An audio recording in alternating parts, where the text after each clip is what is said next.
Como vocês já devem saber, o Chester, vocalista da banda Linkin Park, cometeu suicídio ontem, no dia 20 de julho, na quinta-feira, e ele era um grande cantor.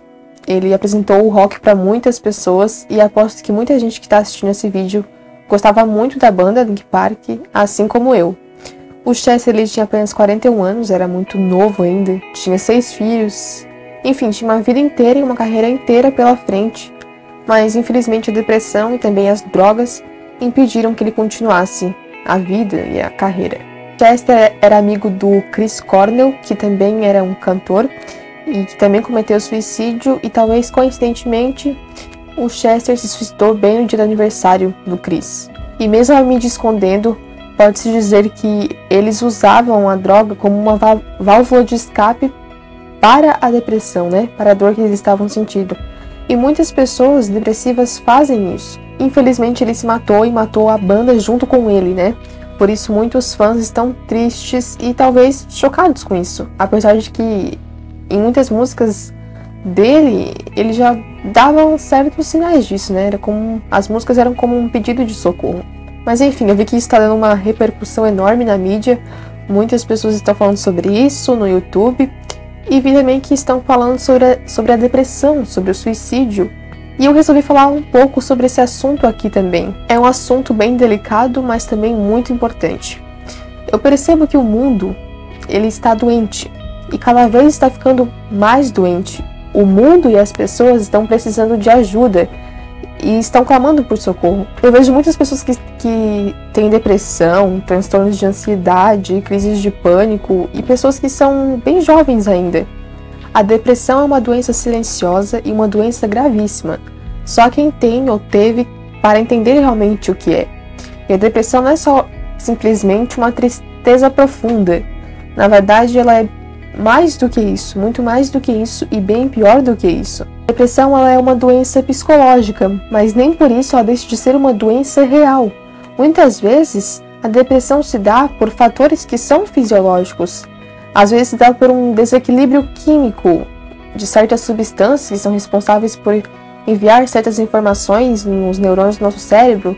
Enfim, às vezes são sintomas reais do nosso corpo. E aí esse desequilíbrio químico acarreta em vários sintomas que conhecemos, como a tristeza, a falta de motivação, o cansaço, entre tantos outros sintomas. Por isso não podemos negar que a depressão é uma doença real, que precisa de tratamento e que precisa de medicamentos, assim como qualquer outra doença, que precisa de cuidados e precisa de atenção. Mas pode ser também que a depressão ela se dê por um amadurecimento e por um impacto com a realidade, como na história da alegoria da caverna, como se fosse encontrar o mundo lá fora, encontrar a realidade, encontrar a verdade, que nem sempre é agradável aos nossos olhos. Então pode ser que você esteja apenas amadurecendo e estudando mais, e dessa forma percebendo certas coisas, percebendo que a vida não é um mar de rosa, e que talvez nunca seja um mar de rosas, principalmente para nós brasileiros, que vivemos em um país que está tão desgastado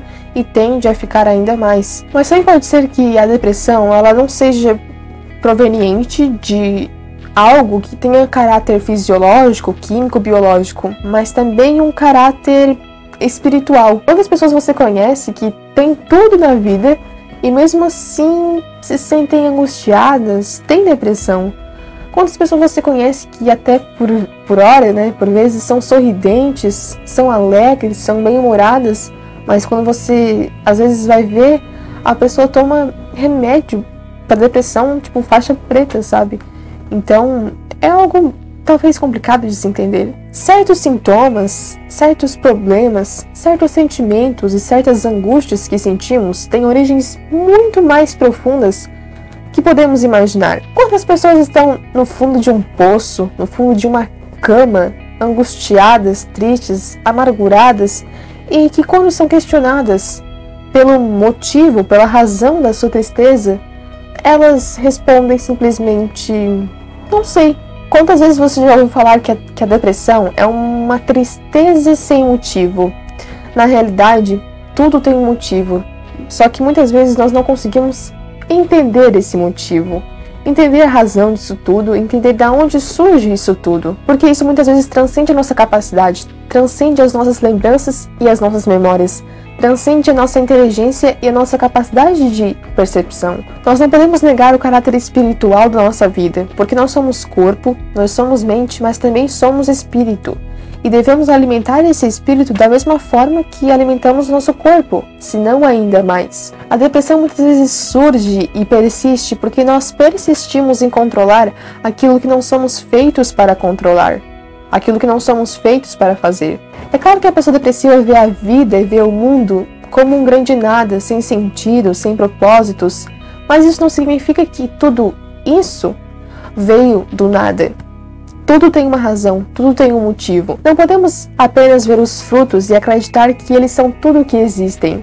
Precisamos procurar a raiz e cortá-la, cortar o mal pela raiz. A solução muitas vezes não está no mundo exterior e nem mesmo nos remédios, que na maioria das vezes acabam apenas embaçando a realidade e aqueles sentimentos que ainda continuam ali vivos, que ainda continuam ali presentes. As drogas, o alcoolismo, até mesmo as tecnologias podem nos fazer esquecer por certos momentos, mas não vão pôr um fim definitivo nisso tudo. E aí, pegando um gancho do vídeo passado em que falei sobre perdão, pode ser que muitas vezes algumas pessoas se sentem angustiadas e estão com depressão justamente porque falta perdão na vida delas, porque elas não perdoaram certas pessoas e muitas vezes não perdoaram a si mesmas. O peso do ressentimento, das feridas, das mágoas, o peso dos anos que se passaram e de tudo aquilo que vivemos podem desencadear uma série de problemas, inclusive a depressão, que é uma doença. Então, por isso, precisamos nos libertar disso tudo.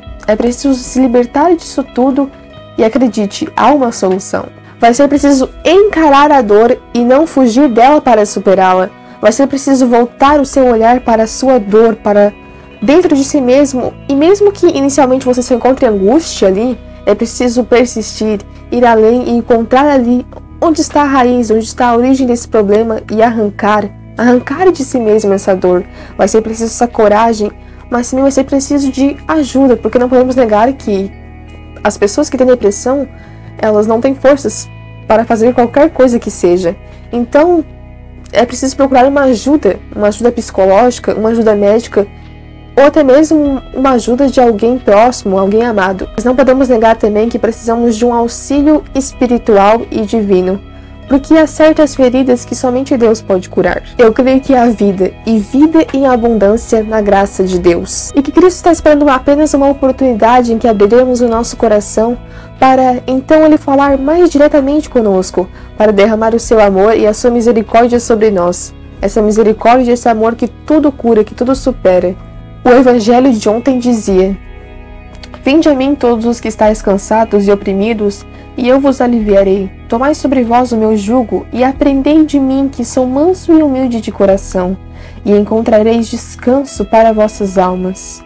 Porque o meu jugo é suave, e o meu fardo é leve. Veja que Jesus está fazendo um convite. Vinde a mim, ele diz. Então é um convite. Você não é obrigado a aceitar, você pode recusar.